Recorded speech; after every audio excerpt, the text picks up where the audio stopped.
Good afternoon, YouTube. It is Moose here again. I thought I would do a weekly update on everything that I've been working on. As you can see right now, I have the Panda Hobby M109A7 sitting on my desk. Spent the last couple days working on lots of PE bits. There's some up here to hold the tow chain, some for like holding tools, and little bits of it sprinkled here and there throughout on the turret. As you can see at this point, the turret is done, which at this point means that the tank itself is basically done. I still have a gun to assemble for up here and do a little more filing on that spot that I missed the part, and it's ready for the paint booth. I'm hoping to use, I've got Mr. Color paints, I think, for that one. It's going to be an all desert tan color, starting with a base, a black base.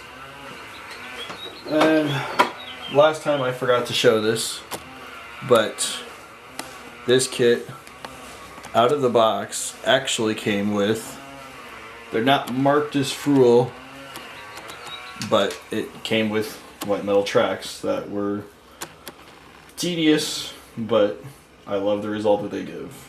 Still got to do the guide horns on the inside though, if you can see that.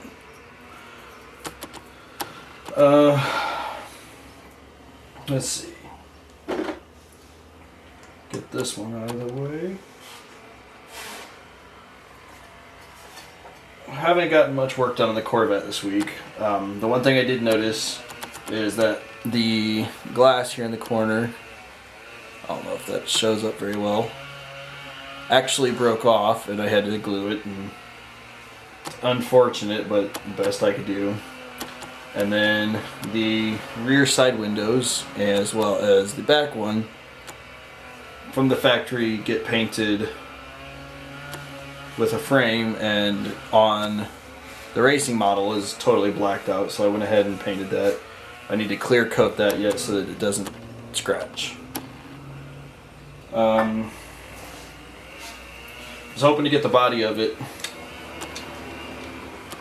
painted this week, but I did manage to get the hood finished. As far as the decals, it needs a clear coat, which I'm hoping to get done today. The decals are very, very thick, but I think once a final clear coat goes on, ought to bring it down, make it look real nice. Got the lower valence for the back painted. So this I can't attach until the body itself is painted, as this coat goes on the bottom of the bumper and the fan actually sticks out through the rear.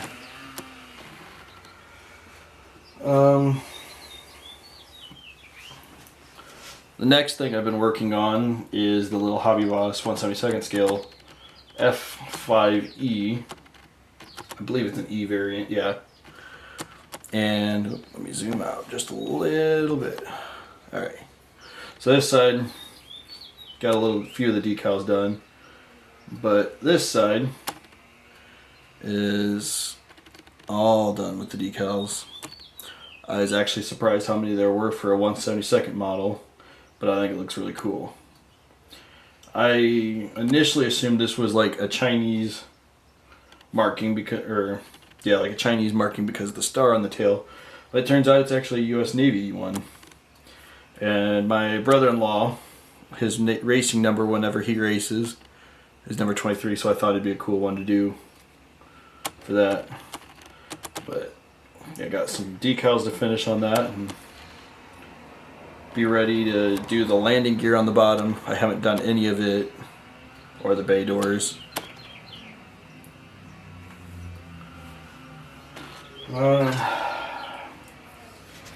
New, I guess, I would, for lack of a better word, this week I received in a package from a good friend of mine, Ed Connell, who painted all of these beautiful resin figures. I mean, from the Kitty Hawk the 1/35th scale Black Hawk kit.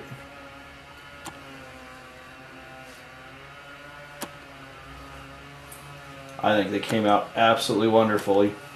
I am no good at figure painting, so I asked him if he'd mind doing it for me, and he said that's one thing that he loves painting, so sent them off to him. And to go with that, here you might be able to see. Ooh. I've got a couple of the seats built for the Black Hawk. Many of those to go yet. I had stopped because in typical Kitty Hawk fashion, their instructions are a lot to be desired. And with the gun options, which by the way here, ooh, I gotta zoom way out. That's a big bird. I have basically the core of the Black Hawk done. Nothing's painted, of course. And I stopped because their instructions were very ambiguous on what seats could be mounted and with which gun options. And they don't really, it's not clear at all what you can use. So I decided to stop, and I'm going to start building up the different gun assemblies so that I can kind of test fit them inside the body to figure out what seats I can keep. So there's that outer shell there, and then here is like the interior core, which again is empty. Nothing's glued up yet. The sides and the top come apart, but they basically want you to install the seats on this top plate here right now before you've even gotten to the options on guns or anything. So I thought that seemed kind of silly. I don't know if you can see, but this thing, for what I have so far, is very, very, very detailed. The rope mounts, that one got turned around, actually can swing out, and there is a rope included that I plan on using, and there's a soldier who's rappelling that I'd like to mount him rappelling down the rope. Some instrumentation here. They include decals for it, but I think I'm going to go the route of just hand painting all that. And the cockpit, or the floor, and as well as the cargo area. So they include all the little sorry about that, tie down points all over the floor, and there's even bits of wiring that goes up the walls and everything like that, so it's very well detailed. But that lack of instructions is kind of frustrating. So actually, let me grab the instructions real fast.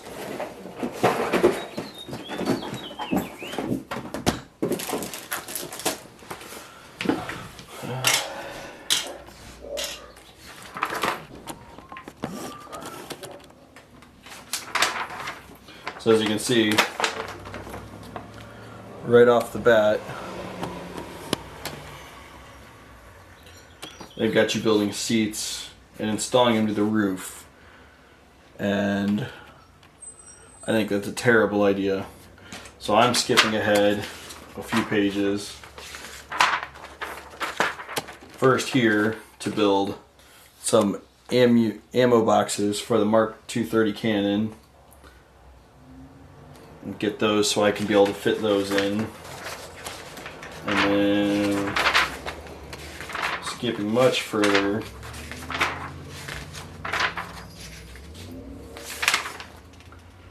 to where they have you build the MG 134s that mount in the gunner windows on each side There's some PE belts right there, that'll be fun. And then